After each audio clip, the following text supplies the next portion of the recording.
What's going on, guys? I'm Matt from SBFishingTV here with Carl's Bait and Tackle. Today we're going to go over fishing current breaks, ledges, creeks, and coves.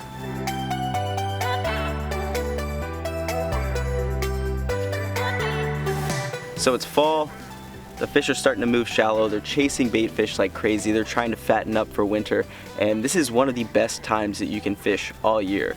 You really want to pay attention to where you're fishing and what kind of bottom contour and areas that you're looking at when you're out on the water. First, we're going to talk about the difference between creeks and coves. So I would classify a creek as a really large arm in a lake that is fed by a creek in the back. Now a cove is more of, a gut or just a smaller indentation off of the main lake, which is going to shallow up a little bit more. And why these areas are really important in the fall are because bass are going to use these as feeding zones to kind of push the bait fish up into and just gorge on them like crazy. So if you can find the bait, you'll be able to find the bass as well, and that's one of the most important things to do. The other two areas that I was talking about earlier, current breaks and ledges, are going to come into play because they're going to use these areas as cover to basically hide and use to ambush their prey. So if you can find a ledge in the back of a creek or a cove, those are generally going to be really good spots. I'm not talking about ledges out in 30 or 40 feet. Granted, those are still going to hold fish this time of year, but personally, I'd rather be fishing a little bit shallower, trying to find the really, really active fish. And it's really neat because fall is one of the times where you can get into the back of a cove and see a ton of bait and not too much action going on. And then, on your way out of the cove, you just hear 5 or 10 bass just crushing those shad that you saw in the back. So generally, when I'm hopping these creeks or finding these ledges with fish on them, I'm gonna fish a bunch of different baits, but some of my favorite are gonna be like a chatterbait, a crankbait, a drop shot, and a jig. You want something that you can move around quickly and just cover as much water as possible, like the crankbait and the chatterbait. And then when you really find fish, or you can key them in a little bit better, that's when you're going to slow down with the drop shot and the jig and really just pick apart that area and milk it for as many fish as you can. So let's take a look at some of these baits that I'm talking about right now. So first, we have a drop shot. We're going to start with the smallest of the baits, and again, this is something I'm going to throw once I've located some fish. If I'm not finding fish with crankbaits, a jig, and a chatterbait in the backs of creeks or coves, then I'm not really going to throw this around too much. I want to just keep moving as much water as possible in the fall and really try to locate these fish before slowing down as much as you are when you're going to be throwing a drop shot. So this is the Strike King Perfect Plastics half shell, one of my favorite drop shot baits. Imitates a really small shad or bait fish, and it looks phenomenal. It's really easy for these fish to eat. There's a ton of really big shad and really small shad this time of year. That half shell is phenomenal. Taking a look at some of the moving baits I was talking about earlier, and two extremely effective baits. First up, you have Z-Man's chatterbait. This is the original chatterbait, 3/8 ounce, and this thing is just perfect for moving water. If you have an area with grass, or if you want to bring it over top of wood, or down trees, this thing will pull fish out of those areas that some baits just will not. You can just work it super erratically, giving it pauses and rips of the rod and just constantly changing its direction. And that's one tip that I definitely want to give you guys, and I think a lot of people need to think about more is when they're throwing chatterbaits and moving baits in general, is just that change of direction. If you have a fish chasing this, you're not going to see it most of the time. It's going to be deeper in the water column. So you need to trigger the fish into eating it. Maybe it's just following it because they want to see what it is. They're interested. You've triggered them in one way, but you need to trigger them more to get them to actually get it in their mouth and to actually attack it and eat it. So keep that in mind when you're throwing a chatterbait. Just constantly be moving that rod around. Even if you're slow rolling it on the bottom and you think the fish are locked in and they just want a slow rolled presentation, still give the rod a couple bounces and an extra quick turns of the reel handle. Last but not least, we are going to take a look at Lucky Craft's square bill. So this is a 1.5 inch square bill. You can cover so much water with this. It's perfect for running it into logs, trees. You can rip it through grass. You can just bounce it over the top of rocks. And that's really what you want to do when you're throwing a square bill. You're not going to get bit unless this is making bottom contact and deflecting off a cover. Those fish are reacting to this bait because they see it zipping by their face or ripping off of a log, and that's when they're going to eat it. So keep that in mind when you're throwing a square bill around. Remember to maintain bottom contact with this, and you're going to catch a ton of fish. Alright you guys, so this is a perfect example of a cove. So we're out on the main lake right now, and you can see behind me we have this cove, or a pocket, or a gut as some call it. And these are gonna be areas where fish are gonna be wading and chasing shad up into and just ambushing them and just gorging on them. We're gonna fish all the cover. You can see we have a little bit of rock here on the point. We have a huge tree coming off right in the mouth of the cove. And we're gonna focus on these areas. We're gonna fish all the way through the back and see if we can catch any bass.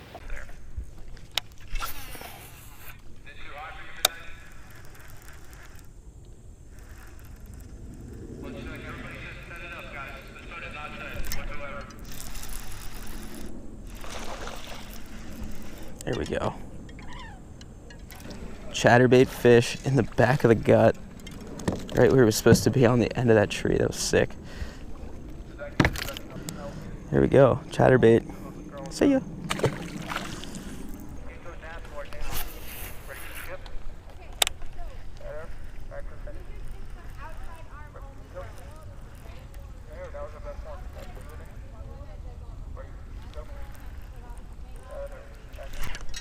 Oh, that's a good one.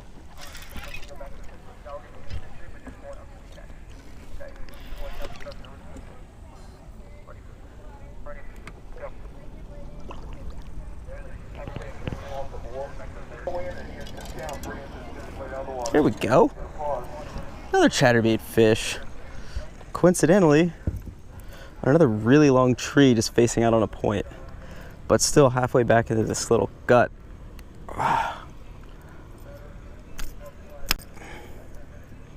Not bad. Solid 3-pounder though. We will take it. Good looking fish, right where he was supposed to be too. Sweet. See ya. So I'm sure a lot of you have heard that you need to start fishing shallower in the fall, and sure, it works, absolutely, but one question I always like to ask myself is why? Why are the shad here? Why are the fish in the backs of creeks? Why are they starting to move shallow when the water temperatures are getting colder? The reason bass are going to be there are because that's where the bait is. And you know the old saying, when you find the bait, you find the fish, and that is very true. So the reason that shad are moving back into the shallower creeks and smaller pockets, and you can find fish off of ledges and current breaks, is because the main lake is losing its nutrients as the temperatures drop, but the shallower creeks maintain that warmer water temperature because it's less water to warm, and the shad are going to follow that. They're going to stay chasing the nutrient-rich water, which in turn the bass are going to follow them to feed. So the fish know that winter's coming, the water temperature's dropping, they're trying to fatten themselves up for fall. You keep chasing the bait, I promise you're going to catch more fish and get more bites. Now you are going to have to cover a ton of water, but that's just part of the game. You're going to have to look around for these fish, and even if you find coves with a ton of shad in them, you're like, man, why are there no fish in here? It may just be a time issue. So more about fishing the ledges and the current breaks and why these are so important are because that's what the bass are going to use is ambush points. A current break is a perfect example as an ambush point for bass. So if you're in an area with a bank that has current rolling down it and you see some nice trees or patches of grass or big rocks coming out that's going to create a bit of an eddy or a current break, they're going to sit in these pockets and just wait for schools of shad to come by so they can just shoot out, eat whatever they can, and then go right back into that spot where they can just chill out. And if you can find good current breaks, fish them as much as you can, throw the chatterbait through there, throw the square bill, and when you really start keying in on them, or if you find a good big pocket where you caught a fish or two, slow down and throw a jig or the drop shot through it, and that's definitely going to get you a few more bites. This is actually a perfect spot to show you guys a current break. So you can see all this trash on top of the water and how it's getting pushed by the grass. That little hole back there is going to be stagnant water. It's not going to be moving, or it's going to be moving a lot slower, creating an eddy. So fish tend to stack up in these holes, and throwing a jig or a chatterbait or even a crankbait through these areas can be really high probability spots. So they're going to sit there waiting to ambush any sort of bait that's coming by, just drifting down with the current. So what I'm going to do in this situation, we're going to keep in mind that the current is flowing this way. I'm going to make a cast up into the current and then bring it right down in front of where that grass makes a point, and hopefully there will be a fish sitting there. You want to try to figure out where the fish are in relation to the current break. Sometimes they'll be right in it, sometimes they'll be way back in that pocket. So make a few casts in these areas, try to find where they're at, and you can get a pretty solid pattern going that way. And sometimes they don't want a moving bait, sometimes they want something a little bit slower. Switch it up and throw the jig and just let it come down with the current. So another really important spot to key in on in the fall are going to be the points. So if you're fishing in creeks and you're not really getting bit and you're scooting through them really quickly, make sure you spend a little bit of extra time out on the points. You know, these are perfect transitional areas for fish. You can find fish on points year round, and if they're not pushed all the way back yet, they're most likely going to be out sitting on those points on the deeper break line. So I know that you can't really see it. Oh, there you go. I just spooked him. There is a ton of bait sitting right in front of this little pocket. So I'm inside of a creek right now, and you can see how this bait is already starting to push back. I just showed you on the graph how I was marking bait fish, and then when you see them pushed up into these little pockets like that, it's even better because you know the fish and bigger bass are going to be around these areas. So I like to pick up something like the chatterbait or the Lucky Craft squarebill, work them around the shallow banks and just see if I can find some active fish. And if that's not working, you can slow down with a jig, or if you do finally locate those fish, slow down with a jig anyway if they stop eating the chatterbait or the squarebill. That'll pick you up a few more bites. All right guys, so make sure you take some of these tips that I gave you today, go out on the lake and catch some giant fall bass. Make sure you check the backs of creeks, the pockets, the coves, the ledges, and the current breaks, and I promise you you're gonna catch some more fish. Make sure you hit that subscribe button on Carl's Mystery Tackle Box, and I'll catch y'all on the next one. See ya.